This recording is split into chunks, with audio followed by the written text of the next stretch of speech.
Hi friends, स्वागत है आपका मेरे चैनल पर देव दीक्षित सॉन्ग्स पर।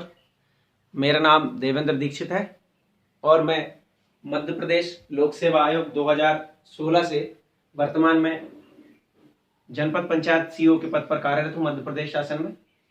मैं आपको पूरी इकोनॉमिक्स पढ़ाऊंगा। ये इकोनॉमिक्स का 12वां या 13वां लेक्चर है, जिसमें हम बैंकिंग शब्दावली या आर्थिक शब्दावली का दूसरा पार्ट देख रहे हैं। इसमें हम काफी कुछ देखेंगे। बेसल्स रूल्स क्या है, MSF, NPA, bank rate, PPP, PLR, CBS, वैधानिक मुद्रा, टोकन करेंसी आदि आदि, आईएफएससी कोड आपके वगैरह। और एक रूल देखेंगे जिसको बोलते हैं जॉन कीन्स रूल या कीन्स नियम। फिलिप बकर और कर्व देखेंगे कि ये किस तरह बेरोजगारी से संबंधित है, मुद्रास्फीति से संबंधित है। तो चलिए स्टार्ट करते हैं। तो सबसे पहले देखते हैं बेसल्स रूल। बेसल्स रूल क्या है? बेसल्स नियम इंटरनेशनल लेवल पे बनाए गए कुछ ऐसे नियम है जिससे जो कमर्शियल बैंक या जो बैंक किसी देश में काम कर रही है उनकी जोखिम उठाने की क्षमता क्या हो जाए, बढ़ जाए। यानी अगर कोई विपरीत परिस्थिति एकदम से बैंकों के साथ बन रही हो तो वो क्या कर सके, उस जोखिम को उठा सके। जिसमें एक एनपीए भी होता है, नॉन परफॉर्मिंग एसेट, जिसके बारे में हम देखेंगे। अगर उनका लोन वापस नहीं मिलता है तो वो मजबूती के साथ क्या करें, अपने स्ट्रक्चर को बचा सके। और इसमें सरकार भी क्या करती, मदद करती। सरकार कई सारा क्या करती, फंड बैंकों को अवेलेबल कराती है ताकि वो अपना काम सुचारू रूप से कर सके। तो बेसल्स क्या है? बेसल्स रूल है कितने तरह के, फर्स्ट, सेकंड, थर्ड, 3 तरह के रूल है। किसके लिए? ये बैंकों के जोखिम उठाने के, बैंक जोखिम उठाने की क्षमता के लिए, जोखिम उठाने की क्षमता को बढ़ाने के लिए ये रूल है। क्लियर? एक चीज समझ में आ गई। दूसरा देखते हैं एमएसएफ क्या है, marginal standing facility. Marginal standing facility, जब किसी बैंक को पैसे की आवश्यकता पड़ती है, इसको लिखता मार्जिनल स्टैंडिंग। जब कभी बैंक को पैसे की आवश्यकता पड़ती, बहुत ज्यादा शॉर्ट टर्म के लिए, 1 दिन के लिए, 2 दिन के लिए, तो ये वो रेट है एमएसएफ या वो व्यवस्था है मार्जिनल स्टैंडिंग फैसिलिटी, जिसके तहत रिजर्व बैंक ऑफ इंडिया क्या कर देती है, इन बैंकों को पैसा उपलब्ध करा देती है बहुत कम समय के लिए। तो इस फैसिलिटी के नाम को ये हम क्या बोलते हैं, मार्जिनल स्टैंडिंग फैसिलिटी। इसका फुल फॉर्म बहुत ज्यादा बार पूछा जाता है और ज्यादा नहीं पूछा जाता, परंतु फिर भी इसके बारे में आपको जानना चाहिए। अब है एनपीए, जो बहुत बहुत बहुत ज्यादा बार पूछा जाता है, नॉन परफॉर्मिंग एसेट्स, गैर निष्पादनकारी परिसंपत्ति। गैर निष्पादनकारी परिसंपत्ति, इसका क्या मतलब? गैर मतलब नहीं, ना। निष्पादन मतलब परफॉर्म नहीं कर रही है। परफॉर्म मतलब कोई आउटपुट नहीं दे रही है। और परिसंपत्ति मतलब ऐसी चीज है जिसको पैसा है या कोई बिल्डिंग मटेरियल। परिसंपत्ति के बारे में आपको बता चुका हूं, जिसको हम करेंसी में कन्वर्ट कर सकते हैं, वो करेंसी भी हो सकती है। तो गैर निष्पादनकारी परिसंपत्ति से तात्पर्य यह है कि ऐसी परिसंपत्ति, ऐसी चीज है जो कोई परफॉर्म नहीं कर रही, मतलब जिसका आउटपुट क्या हो रहा है, आउटपुट 0 हो रहा है, 0। तो बैंक के लिए ये एनपीए क्या होगा? तो बैंक के लिए बैंक की ऐसी पूंजी होगी, पूंजी जो आउटपुट क्या कर रही है, 0 दे रही है। आउटपुट क्या कर रही है, 0 दे रही है। तो ये कैसे तय करेंगे? तो तय ऐसे करेंगे कि मान लो कोई लोन किसी व्यक्ति ने बैंक से लिया है, लोन लिया है बैंक से किसी व्यक्ति ने, और जिस दिन से उसको वापस करना था, जिस दिनांक को उसको वापस करना था, उस दिनांक से आने वाले 3 महीने तक, 90 दिन तक, यदि वह उस लोन की वो वाली किस्त नहीं देता है तो वो जो किस्त पर्टिकुलर है वो किस में कन्वर्ट हो जाएगी, एनपीए में, नॉन परफॉर्मिंग एसेट्स में कन्वर्ट हो जाएगी। जैसे मान लो 10 लाख रुपए का लोन लिया है किसी ने, 10 लाख लोन लिया है। पहली किस्त आना था 1 जनवरी 2020 को, और इसने 1 जनवरी 2020 को वो किस्त नहीं दी 15,000 की, 15,000 की आने वाली, मान लो 15K की। तो 1 जनवरी से 90 डेज निकल जाने के बाद, बीत जाने के बाद, ये जो 15,000 ये काय में चला जाएगा, एनपीए में। किस में जाएगा, एनपीए में, नॉन परफॉर्मिंग एसेट्स। इससे रिलेटेड क्वेश्चन क्या आता है? एक तो सबसे पहले इसका फुल फॉर्म आता है, दूसरा ये 90 दिन पूछता है, कितने दिन के बाद एनपीए हो जाता है, तो 90 दिन के बाद हो जाता है। और आगे देखते हैं तीसरा। प्लीज चैनल सब्सक्राइब नहीं किया तो करते जाएं ताकि आपको और वीडियो मिल जाए। बैंक रेट क्या होती है? सभी अनुसूचित बैंक जो है, रिजर्व बैंक ऑफ इंडिया की अनुसूची 2 में जो दर्ज है बैंक है जितनी सारी, उनको रिजर्व बैंक ऑफ इंडिया क्या करती है, लोन देती है। लोन काय के लिए, लोन देने के लिए लोन देती, मतलब उसको बोलते हैं रीफाइनेंस करना। क्या बोलना, रीफाइनेंस करना या पुनर्वित्त देना। तो ये जो पुनर्वित्त देती है, जिस ब्याज दर पे देती है, इंटरेस्ट रेट पे, वही क्या है, वो है बैंक रेट। या बैंक रेट को एक और तरह से समझ सकते हैं, इजी, आरबीआई है, रेट है कौन सा, बैंक का, बैंक रेट, लोन देगी शेड्यूल बैंक, कौन को, शेड्यूल बैंक। क्लियर, ये समझना आसान है। अगला देखते हैं बेस रेट। बेस मतलब आधार, आधार मतलब आधार रेट, इसको हिंदी में बोलते हैं आधार दर। आधार दर मतलब ऐसी जो सबसे निचली दर, आधार मतलब होता है सबसे निचले वाला भाग, तो आधार वाला ऐसी दर, सबसे निचली दर जिससे कम ब्याज दर पे आप किसी को लोन नहीं दे सकते, उसी को हम क्या बोलते हैं, बेस दर बोलते हैं। जनरली ये बैंकों के लिए डिसाइड किया जाता है, बैंकों को कहा जाता है कि इससे कम रेट पे आप किसी भी ग्राहक को क्या नहीं करेंगे, उधार नहीं देंगे। ब्लैक मनी, अब थोड़ा सा टॉपिक बड़ा होगा, ब्लैक मनी, काला धन, जिसके बारे में तमाम बातें होती हैं। काला धन मतलब रुपए काला हो जाएगा क्या कलर में, नहीं भाई, काला नहीं होगा। काला धन वो धन होता है जिसपे इनकम टैक्स नहीं दिया, जिसपे इनकम टैक्स या जिसपे टैक्स नहीं दिया हो, उस सारे धन को हम क्या बोलते हैं, ब्लैक मनी बोलते हैं। अब ये ब्लैक मनी दो तरह से होता है, source of income, source of income या आय का स्रोत, जिसको हिंदी में बोलते हैं आय का स्रोत। इसको समझ लें आप, थोड़ा सा मजेदार है। आय का स्रोत इलीगल है, अवैधानिक है, तो फिर आय भी कैसी होगी, अवैधानिक होगी, इलीगल। आय भी कैसी हो, अवैधानिक। तो डर के मारे डर रहेगा तो फिर क्या नहीं करेगा, टैक्स नहीं देगा। जैसे मैं बता, कोई व्यक्ति है इलीगल दारू बेच देगा, गांजा बेच रहा है इलीगल, हीरोइन बेच रहा है, ड्रग्स बेच रहा है, कोई भी चीज इलीगल जो कि सरकार ने मना कर रखा बेचने का, वो बेच रहा है, और उससे फिर उसको क्या होगी, आय होगी। पर वो जिस सोर्स ऑफ इनकम जिससे उसको आय हो रही, वो कैसा है, इलीगल। अब उसके पास मान लो 10 लाख रुपए आय हुई, वो टैक्स देना तो चाहता है पर वो बता नहीं सकता कि पैसा कहां से आया, सोर्स ऑफ इनकम क्या है, गलत है। और इसी डर के कारण कि मैंने गांजा बेचा है, सरकार मुझे जेल कर देगी, इसलिए उस पर क्या नहीं भरता, टैक्स नहीं भरता, तो ये कैसे हो जाती है, ये ब्लैक मनी हो जाती है। एक तो ये हुआ। दूसरा, सोर्स ऑफ इनकम जो है ना, सोर्स ऑफ इनकम तो क्या है, सोर्स ऑफ इनकम तो लीगल है, पर क्या नहीं किया। अच्छा, इस सोर्स ऑफ इनकम में, इलीगल में, इसमें भ्रष्टाचार में करप्शन भी होता है, करप्शन सरकार ने मना कर रखा है। भ्रष्टाचार से भी इनकम का दो, इलीगल इनकम, ये बहुत बड़ा एग्जांपल भूल गया था। सोर्स ऑफ इनकम दूसरे वाले मामले में लीगल है पर टैक्स नहीं दिया है, टैक्स नहीं दिया। जैसे आपने कोई दुकान खोली, दुकान में सामान बेचा, और सामान से आपको साल भर में आई 20 लाख रुपए, और आपने बताया कितने, 10 लाख रुपए, 10 लाख रुपए में टैक्स नहीं दिया, तो क्या सोर्स ऑफ इनकम इलीगल थी, नहीं, सोर्स ऑफ इनकम क्या थी, लीगल थी।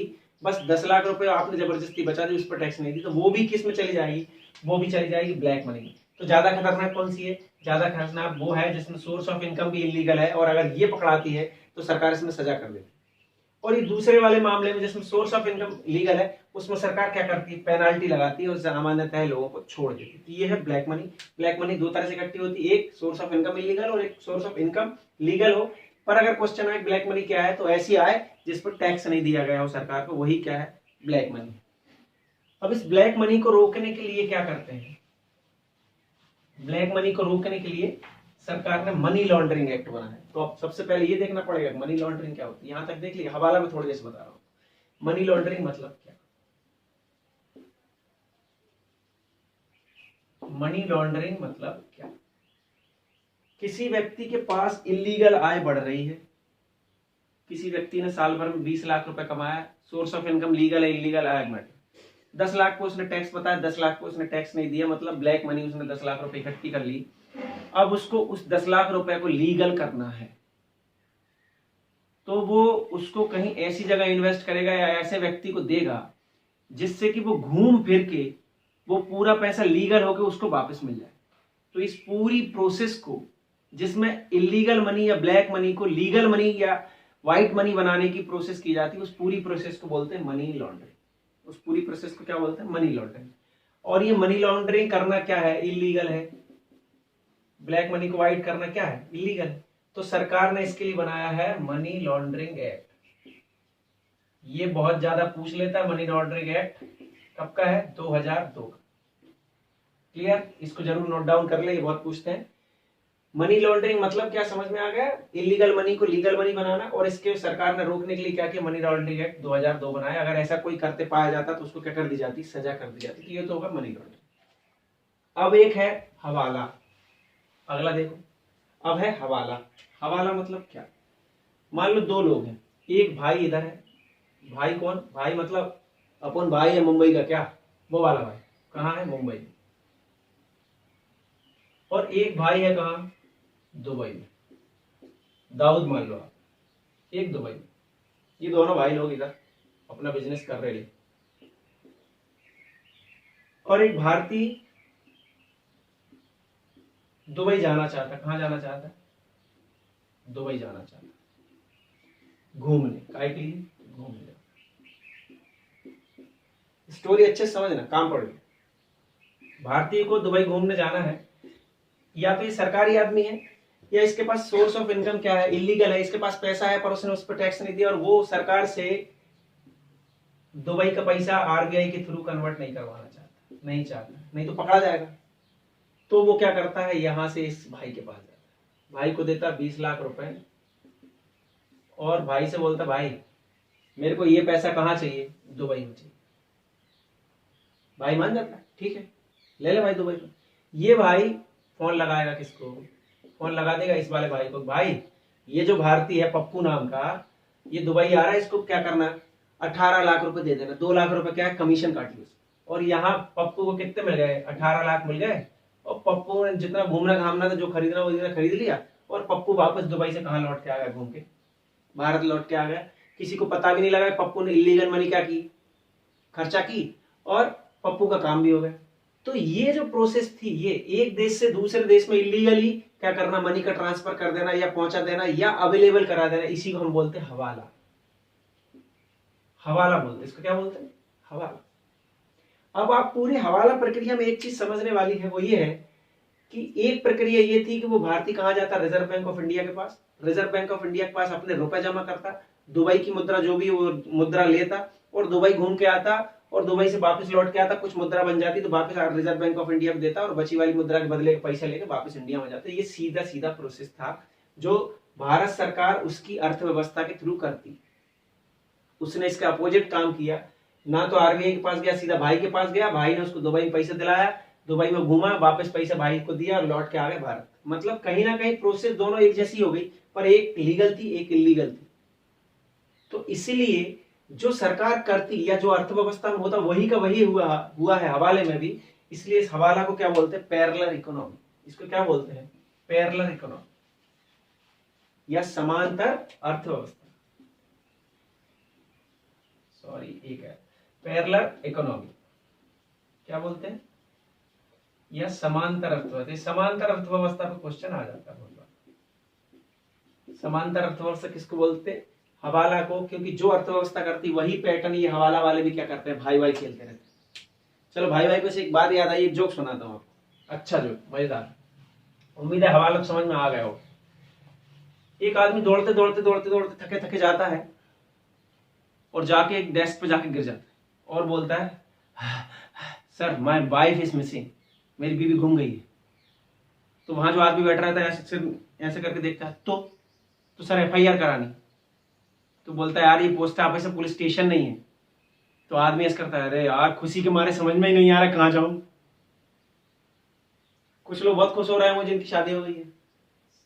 तो जनरली बीवियों के ऊपर ये जोक बनते रहते। बस मैं आपका ध्यान आकर्षित करने के लिए, आपको थोड़ा सा क्या है रिफ्रेश करने के लिए जोक सुनाया था। आगे देखते हैं, हम देखते हैं पीपीपी। ये पीपीपी दो तरह की होती है, ये दोनों ही पूछे जाते हैं। ये एक होता है परचेसिंग पावर पैरिटी, ये बहुत इंपॉर्टेंट है। इसको बोलते हैं क्रय क्षमता, अरे क्या, क्रय क्षमता समता। यानी किसी भी रुपए, किसी भी मुद्रा की क्रय करने की क्षमता, इसको ही हम क्या बोलते हैं, परचेसिंग पावर पैरिटी। आपने गौर किया होगा कि भारत की अर्थव्यवस्था विश्व की अर्थव्यवस्था में कौन से नंबर पे थी, चौथे नंबर पे। वो किस आधार पे थी, वो पीपीपी के आधार पे थी, परचेसिंग पावर पैरिटी के आधार। अगर हम 5 रुपए में भारत में एक चाय खरीद सकते हैं, कहा, भारत में। अमेरिका वाले भी अगर $5 में यूएसए में एक चाय अगर खरीद सकते हैं, तो इन दोनों ही मुद्राओं की क्या है, $1 लिखना सर, $1, ये दोनों ही मुद्रा की खरीदने की क्षमता समान है। पुष्कर चालू कर दो। तो इन दोनों ही मुद्राओं की खरीदने की क्षमता क्या है, समान है। पर मान लो 5 रुपए में भारत में तो आप एक चाय खरीद पा रहे हैं, पर अमेरिका में $5 में एक चाय नहीं खरीद पा रहे। कितने डॉलर में खरीद रहे हैं, $7 में। तो भारत के रुपए की परचेसिंग पावर अमेरिका की तुलना में क्या हो गई, ज्यादा हो गई। इसलिए क्या होता है, कई बार आपने देखा होगा, परचेसिंग पावर पैरिटी में रुपए बाकी दुनिया के देशों पर क्या पड़ जाता है, भारी पड़ जाता है। और परचेसिंग पावर पैरिटी के आधार पर भारत दुनिया की कौन सी अर्थव्यवस्था हो गई थी बीच में, चौथे नंबर की। अभी का डाटा आप कमेंट करके बताएं कि परचेसिंग पावर पैरिटी के आधार पर भारत कौन सी अर्थव्यवस्था है बड़ी पूरी दुनिया की, ये आपके लिए कमेंट में बताना है। अगला देखते हैं, पीपीपी समझ गए। अच्छा, एक पीपीपी और होती है, इसको बोलते हैं public private partnership. Public private partnership, ये दोनों के ही फुल फॉर्म आ जाते हैं, पीपीपी का भी आ जाता है, इसका भी आ जाता है। पब्लिक प्राइवेट पार्टनरशिप से मतलब क्या है, सरकार और आम आदमी मिलके एक वेंचर बनाते हैं। वेंचर बना के या तो रोड बना देते हैं या तो पुल बना देते हैं, और उतने दिन तक, जितने दिन तक इस प्राइवेट आदमी का पैसा उस पुल या रोड से निकल नहीं जाता, जब तक वो टोल टैक्स लगा के या कोई टैक्स लगा के वसूलते रहता है। और जब उसका पूरा पैसा निकल जाता है, तो फिर वो क्या करता है, इस रोड को या इस पुल को किसको दे देता है, सरकार को। इसमें दो लोगों का कंसेप्ट करता है, किसका, पब्लिक का। पब्लिक मतलब सरकार, प्राइवेट मतलब प्राइवेट, इसलिए इसको बोलते हैं पब्लिक प्राइवेट पार्टनरशिप। ये समझ में आ गया। तो पीपीपी दो तरह से हमने देखी। आगे देखते हैं फटाफट। अगला है PLR, prime landing rate. Prime landing rate या मुख्य उधार दर। मुख्य उधार दर वो दर होती है, मुख्य उधार दर वो दर होती है जिस दर पर बैंक अपने प्रमुख लोन लेने वालों को रेट देती है। मतलब ये उनके अच्छे ग्राहक होते हैं जिनको वो इस रेट पे क्या करती है, लोन देती है। बस सिंपल, इससे ज्यादा इसका नहीं पूछते हैं, फुल फॉर्म पूछेगा ज्यादा। सीबीएस क्या होता है, कोर बैंकिंग सॉल्यूशंस, ये बहुत ज्यादा पूछता है। कोर बैंकिंग सॉल्यूशन, इसका फुल फॉर्म तो बहुत ज्यादा पूछता है। कोर बैंकिंग मतलब क्या, मैं सिंपल से आपको बता देता हूं, गौर से सुनिएगा। मान लो स्टेट बैंक ऑफ इंडिया है, उसकी 1000 ब्रांच है पूरे भारत में। तो क्या कोई भारत वाला, दिल्ली का रहने वाला और मुंबई में अपने खाते में लेन देन कर सकता है? यदि हाँ, तो वो बैंक कोर बैंकिंग से जुड़ी है। मतलब उसकी सारी शाखाओं में कहीं से भी आदमी क्या कर सकता है, अपने खाते का एक्सेस कर सकता है, उसमें जमा कर सकता है, उसमें निकाल सकता है। उसको बोलते हैं कोर बैंकिंग। तो ये कोर बैंकिंग। आजकल कोर बैंकिंग सोल्यूशन से ये आसान हो गया। कोई बच्चा दिल्ली में रह रहा है तो उसके फादर मुंबई से उसके खाते में पैसा डाल सकते हैं और वो वहां पे अपने खाते में पैसा निकाल सकता है, उसका खाता कहीं भी हो। कुछ बैंकों ने आपस में मिलकर भी कोर बैंकिंग सोल्यूशन देना चालू कर दिया है, जैसे कि पीएनबी से स्टेट बैंक ऑफ इंडिया में क्या कर दो, आप जमा कर दो। ये धीरे धीरे ये बढ़ रहा है, तो धीरे से ये सब क्या हो जाएगा, सही हो जाएगा। कोर बैंकिंग सोल्यूशन मतलब आपको समझ में आएगा, कोई बैंक की सारी शाखाएं आपस में इलेक्ट्रॉनिक माध्यम से जुड़ी हो और सभी शाखाओं से ग्राहक अपना क्या कर सकते हैं, लेन देन कर सकता है। उसको हम क्या बोलते हैं, कोर बैंकिंग। उम्मीद है आपको समझ में आ गया होगा। अगला देखते हैं। अब हम देखते हैं आईएफएससी। आईएफएससी का मतलब होता है Indian financial system code. Indian financial system code. ये अल्फा न्यूमेरिक नंबर होता है। अल्फा न्यूमेरिक मतलब, अल्फा का मतलब होता है ए टू जेड तक हो सकता है, एबीसीडी, और न्यूमेरिक मतलब 0 से लेके 9 तक हो सकता है। इसको अल्फा न्यूमेरिक बोलते हैं। कितने डिजिट नंबर होता है ये 11 डिजिट का नंबर होता है। कितने डिजिट का, 11 अंकीय नंबर होता है। इसमें से जैसे मैं लिखता हूं SBIN 000 2822, 2, 4, 6, 8, 10 और 11। ठीक है, इसमें से शुरू के 4 अंक बताते हैं बैंक का नाम, बैंक का नाम, और बचे वाले बताते हैं बैंक का कोड, बैंक का कोड या ब्रांच बोल सकते। ये मैंने जो लिखा है ना 2822, ये होशंगाबाद की बाबई ब्रांच है, क्योंकि मेरा खाता यही है। SBI है 0002822, मतलब शुरू के 4 बैंक का नाम, बचे वाले आखिरी वाले क्या, ब्रांच का कोड। ठीक है, तो ये था अल्फा न्यूमेरिक। इसके बारे में सारी जानकारी किसी ने की जो फटाफट स्क्रीनशॉट खींच लेना। आगे देखते हैं, अगला है आपका नेफ्ट। इसका फुल फॉर्म है national electronic fund transfer. Full form बहुत पूछता है, इसलिए मैंने आपके लिए बता दिया। उसके बाद है RTGS, तो real time gross settlement.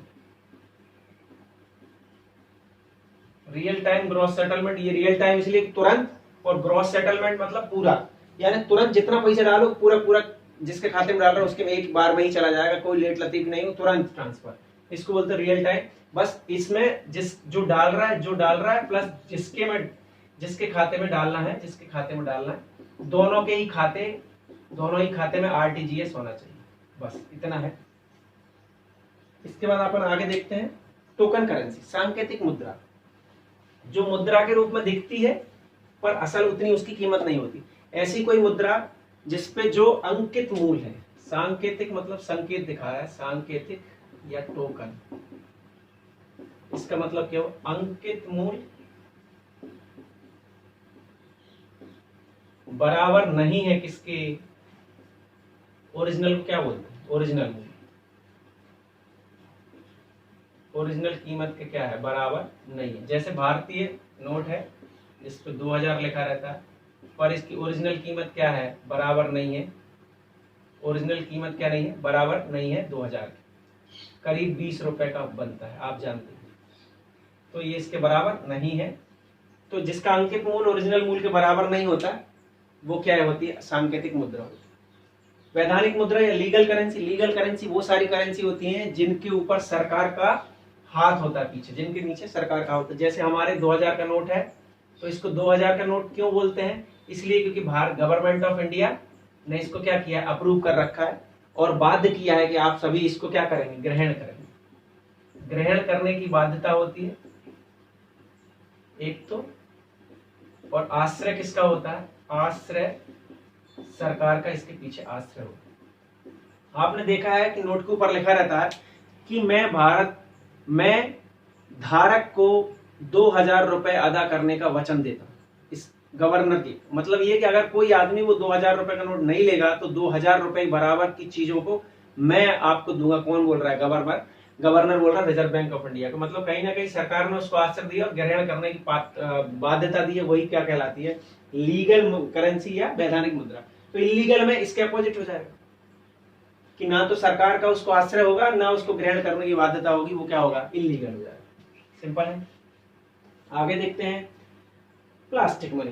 Plastic money मतलब ऐसे सारे प्लास्टिक कार्ड, ये बहुत ज्यादा पूछता है, ध्यान रखना आप। प्लास्टिक मनी मतलब ऐसे सारे प्लास्टिक कार्ड जिनसे आप क्या कर सकते हैं, खरीदी,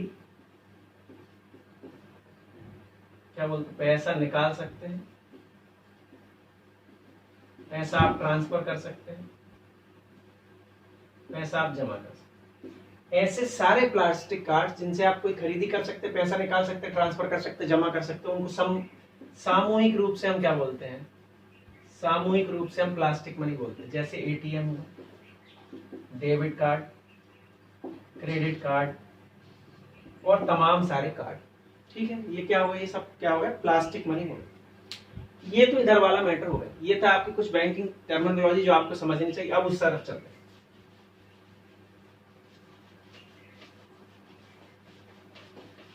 अब इस तरफ देखते हैं कीन्स रूल। कीन्स एक अर्थशास्त्री थे और उन्होंने ये बोला था कि यदि मुद्रास्फीति बढ़ेगी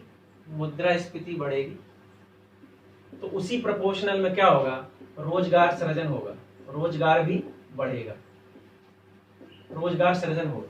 ये किसने दिया था, कीन्स थ्योरी है, इसको क्या बोलते हैं, कीन्स थ्योरी या केन्स का नियम। कैसे होगा देख लो। पहले मान लो आदमी के पास 10 रुपए थे और सामान कितना था, एक, बाजार में रुपए और सामान, एक सामान था। अब यदि आदमियों के पास 20 रुपए होंगे, मार्केट में पैसे के बढ़ जाने में मुद्रास्फीति कहलाता। तो लोगों के पास यदि 20 रुपए होंगे तो इस सामान की डिमांड बढ़ेगी, इस सामान की डिमांड बढ़ेगी तो सामान जो भी बेच रहा है वो सामान भी बढ़ा के कितना कर देगा, 2। फिर ये 30 रुपए होंगे तो कितना कर देगा, 3। पर पहले एक सामान को बनाने के लिए मान लो एक व्यक्ति लगता था, तो 2 सामान को बनाने में 2 लगेंगे, 3 सामान को बनाने में 3 लगेंगे। इसका मतलब पहले एक आदमी को रोजगार मिला था, अब 2 को मिल गया, अब 3 को मिल गया। यानी मुद्रास्फीति बढ़ेगी तो रोजगार सृजन होगा। ये किसका रूल है, कीन्स रूल है। ये कई बार पूछा गया है। अब आगे देखते हैं फिलिप बकर क्या है।